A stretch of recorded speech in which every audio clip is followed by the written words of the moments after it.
ये है सीरिया, दुनिया के कदीम और अमीर तरीन सिविलाइजेशन में से एक। लेकिन यही सरजमीन आज बदतरीन सिविल वॉर का शिकार है। जब भी सीरिया का जिक्र आता है तो आपके जहन में सिविल वॉर, रेफ्यूजी क्राइसिस और टेंशन्स का ख्याल आता होगा। बट आपने कभी सोचा है कि सीरिया इस हाल तक पहुंचा कैसे? असल में सीरिया की बर्बादी के पीछे पॉलिटिक्स या डिक्टेटरशिप के बजाय एक ऐसी चीज का हाथ है जिससे वो कभी चेंज नहीं कर सकता, और वो है उसकी जियोग्राफी। जी हाँ, सीरिया की ज्योग्राफी ही इसका सबसे बड़ा कर्ज है, क्योंकि सीरिया की किस्मत और फ्यूचर दोनों इसी से जुड़े हुए हैं। सीरिया पर जिस मर्जी की हुकूमत हो, ये जियोग्राफिकल प्रॉब्लम्स उसे हमेशा मसलों में धकेलते रहेंगे। तो आए जानते हैं कि कैसे पहाड़ों, रेगिस्तानों, दरियाओं और बॉर्डर्स ने सीरिया को कभी ना खत्म होने वाली वॉर्स में धकेल दिया। हम लोग बहुत मेहनत से एक वीडियोस बनाते हैं और हर वीडियो पर ना सिर्फ बहुत ज़्यादा टाइम लगता है बल्कि इस पर एक्सपेंस भी बहुत ज़्यादा है। इसीलिए आप सबसे रिक्वेस्ट है कि चैनल को लाजमी सब्सक्राइब करें और वीडियोस को ज़्यादा से ज़्यादा शेयर करें ताकि हमारी रीच बढ़े और हम वीडियोस की क्वालिटी पर कभी भी कॉम्प्रोमाइज़ न करें।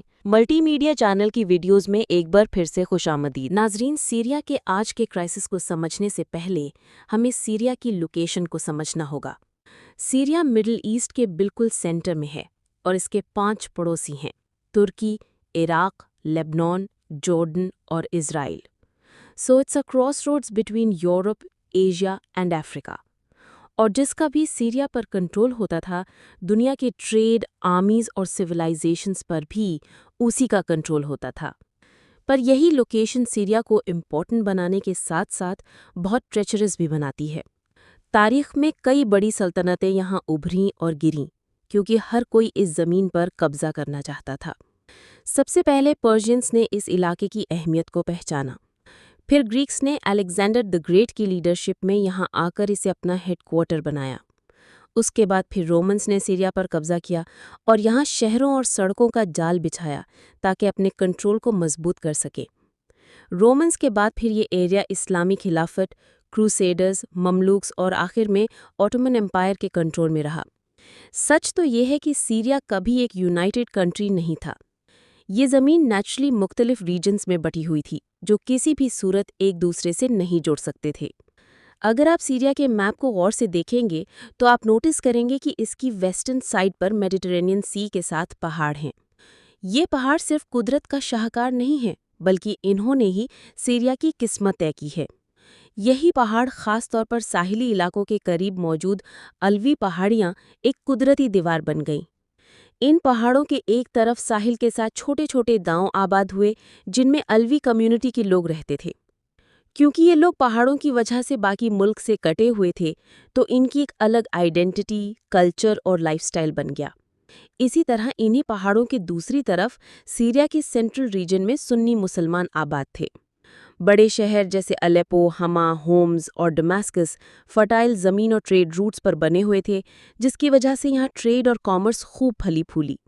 ये शहर बहुत एडवांस्ड भी थे क्योंकि इनका बाकी अरब दुनिया से कांटेक्ट भी था, लेकिन ये लोग साहिली इलाकों में मौजूद अलवी कम्युनिटी से खुद को दूर महसूस करते थे, क्योंकि पहाड़ों की वजह से इनका आपस में ना कोई राब्ता था और ना कोई मिलना जुलना, और नतीजतन इन दोनों कम्युनिटीज़ में कोई ख़ास ताल्लुक नहीं बन सका।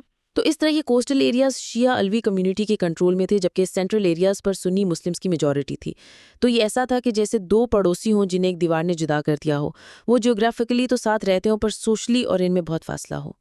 इस दूरी ने इन दोनों ग्रुप्स के बीच में ट्रस्ट, गलतफहमी और शक पैदा कर दिया, और हर ग्रुप दूसरे को डिफरेंट या ख़तरनाक समझता था।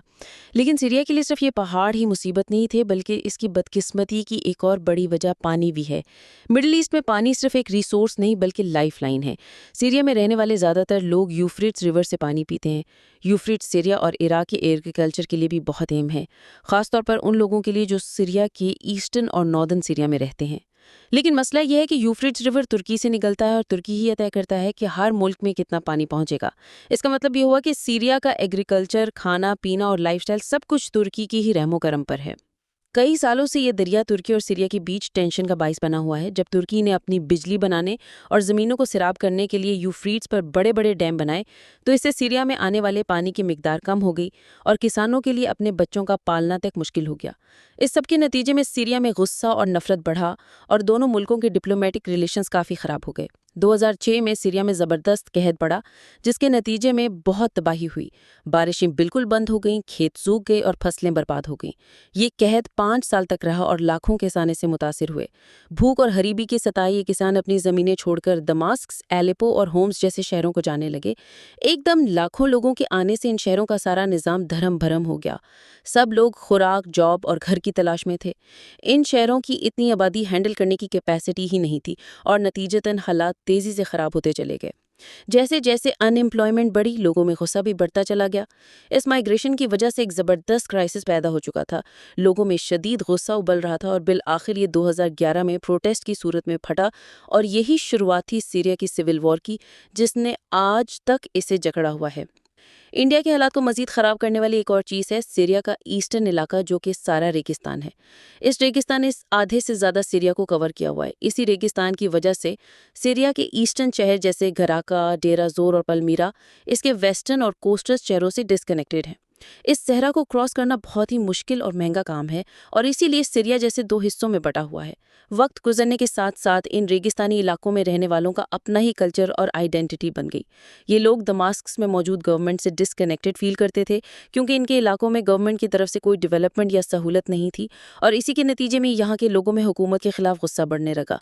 जब 2011 में सिविल वॉर शुरू हुई तो यही सीरियन डेजर्ट वायलेंस का हॉटस्पॉट बन गया, क्योंकि ये इलाके दूर दराज और हुकूमती गिरफ्त से बाहर थे। इसलिए दाइश जैसे दहशतगर्द ग्रुपों ने आसानी से यहाँ कदम जमा लिए। इन्होंने यहाँ की नाराज नौजवानों को वर्गलाकर अपने साथ मिला लिया और यहीं पर फिर अपनी बेसिस बनाकर इन नौजवानों को मिलिट्री ट्रेनिंग देना शुरू कर दी और यहाँ से फिर वो बाकी शहरों पर टेररिस्ट अटैक्स करने लगे। इतने बड़े रेगिस्तान में इन एक्सट्रीमिस्ट ग्रुप से लड़ना बहुत मुश्किल काम था सीरियन गवर्नमेंट के लिए। इन एरियाज पर कंट्रोल रखना बहुत मुश्किल होता गया और धीरे धीरे ये सारा एरिया एक बैटलफील्ड बनकर बर्बादी का शिकार होता चला गया।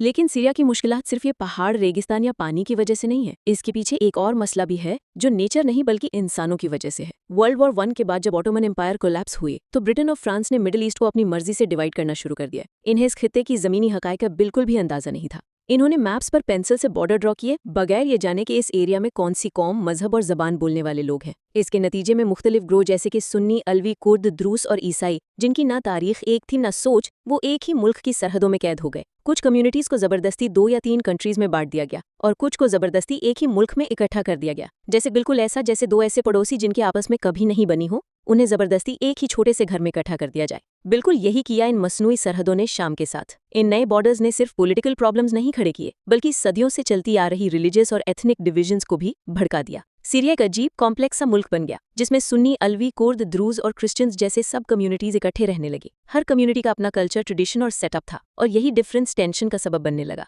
और सीरिया का मैप कुछ ऐसा देखने लगा। वेस्टर्न सीरिया स्पेशली ज़ाहिरी इलाकों और लताकिया के आसपास अलवी शिया रहते हैं। ये तादाद में तो थोड़े हैं, मगर 1970 से सीरिया की हुकूमत इन्हीं के हाथ में है। लताकिया को इनका गढ़ माना जाता है और सीरिया के बहुत से मिलिट्री और गवर्नमेंट लीडर्स यहीं से थे। असद की गवर्नमेंट का पावर सेंटर भी यही कोस्टल एरिया था। लेकिन फिर दिसंबर 2020 में हालात में अचानक करवट ली। हयात तहरीर शाम और टर्किश बैक फाइटर्स ने सीरियन कैपिटल दमिश्क पर कब्जा कर लिया और बशार अल-असद और उनकी फैमिली को रशिया भागना पड़ा। यूं सीरिया पर असद फैमिली की 50 साला हुकूमत और सिविल वॉर का बिलाखिर खत्मा हो गया। इसी तरह अगर हम सेंट्रल और सीजन रीजन की तरफ आएं तो वहां मेजॉरिटी रहती है। सीरिया की आबादी का 70% यही सुन्नी मुस्लिम है। लेकिन इतनी बड़ी तादाद में होने के बावजूद सुन्नियों को पिछले कई सालों से अलवी डोमिनेटेड गवर्नमेंट ने साइडलाइन किए रखा है। 2011 में जो प्रोटेस्ट शुरू हुए थे वो इन्हीं सुन्नी इलाकों से शुरू हुए थे। फिर अगर हम नॉर्थ ईस्ट को जाएं तो वहां कमिशली, हसाका और रका जैसे शहरों में आपको कुर्द मेजॉरिटी मिलेगी। ये लोग बहुत अरसे से अपने खुद की आइडेंटिटी और आज़ादी मानते आ रहे हैं, बट सेंट्रल गवर्नमेंट्स इन्हें सप्रेस करती आई हैं। ये सारा एरिया ऑयल और एग्रीकल्चर से मालामाल है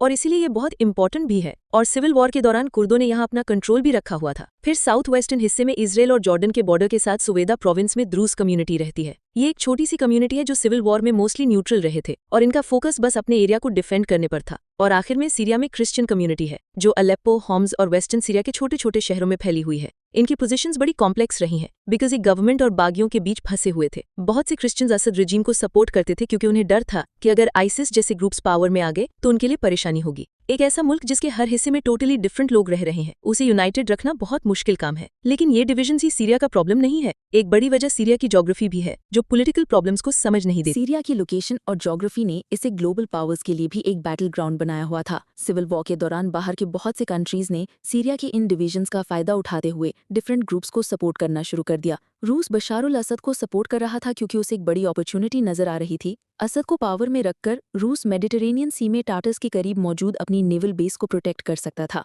ये बेस रूस के लिए बहुत कीमती थी क्योंकि इसी के जरिए रशिया को दुनिया की शिपिंग रूट्स की एक्सेस मिलती थी, क्योंकि रशिया के अपने नॉर्दर्न पोर्ट्स बर्फ की वजह से बंद रहते थे। असद को सपोर्ट करके रूस ने मिडिल ईस्ट में अपना इन्फ्लुएंस बढ़ाया और दुनिया को ये भी दिखाया कि वो अभी भी एक सुपर पावर है। ईरान भी बशारुल असद को भरपूर सपोर्ट कर रहा था और इसकी दो रीजंस थीं। एक थी स्ट्रेटेजिक और दूसरी थी रिलीजियस। असल में असद की गवर्नमेंट में ज्यादातर अलवी शिया थे और क्योंकि ईरान भी एक शिया मुस्लिम कंट्री है तो इसे असद की सूरत में इन सारे सुन्नी मुल्कों के बीच एक अपना दोस्त नजर आ रहा था।